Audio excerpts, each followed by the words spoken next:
George just kicked it in NASCAR. Nobody else could touch him. Thunderbird. We're from the Indy 500 Museum. We talked about rear engine cars.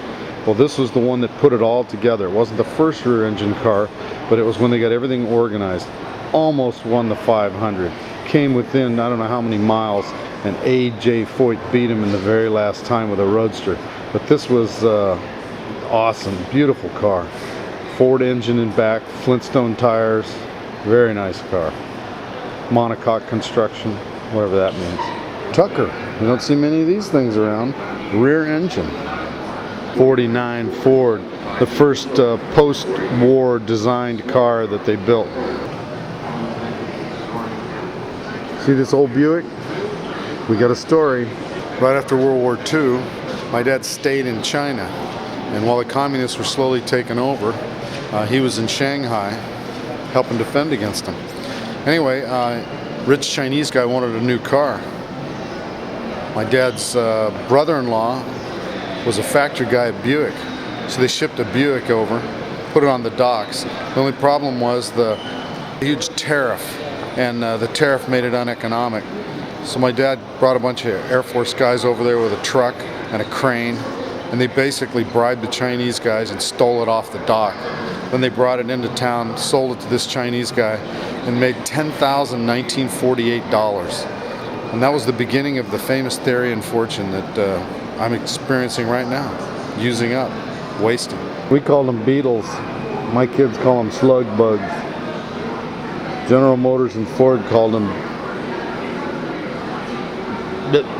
GM's answer to the VW, the Corvair.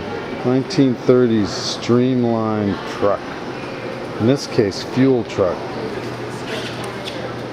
Zoomy back into oil truck.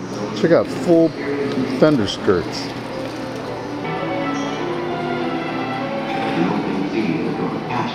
Drive-in. Ooh, let's go check this out, see if it's authentic. If it was authentic, there'd be people in the back seat of those cars. If this was a real drive-in.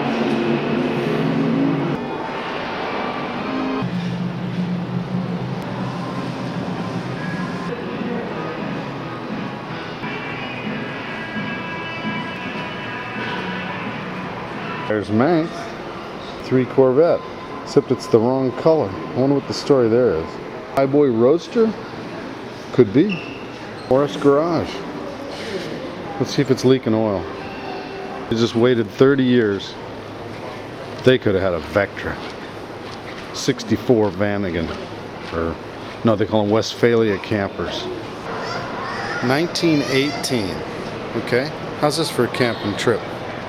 We got 4 of the most powerful, famous, productive guys in the world. Henry Ford, we know who he is.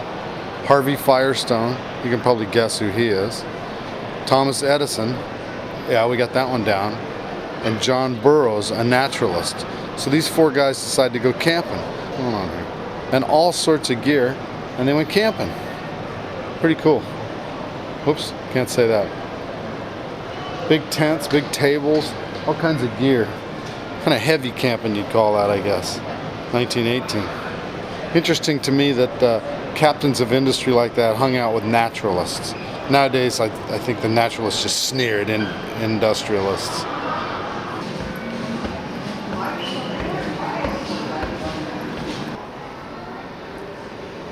Henry Ford, this is what he made obsolete. Horse-drawn wagons. But this one is of particular interest, the Julian Stage Line. That's in San Diego County. It's up in the mountains just above, well, San Diego, Oceanside, the whole deal. This one actually brought people up the hill to Julian from Oceanside. That's relevant to the Therians since they used to live in Oceanside. I used to ride my Harley up there to Julian. Cool. The 4.5 Mustang.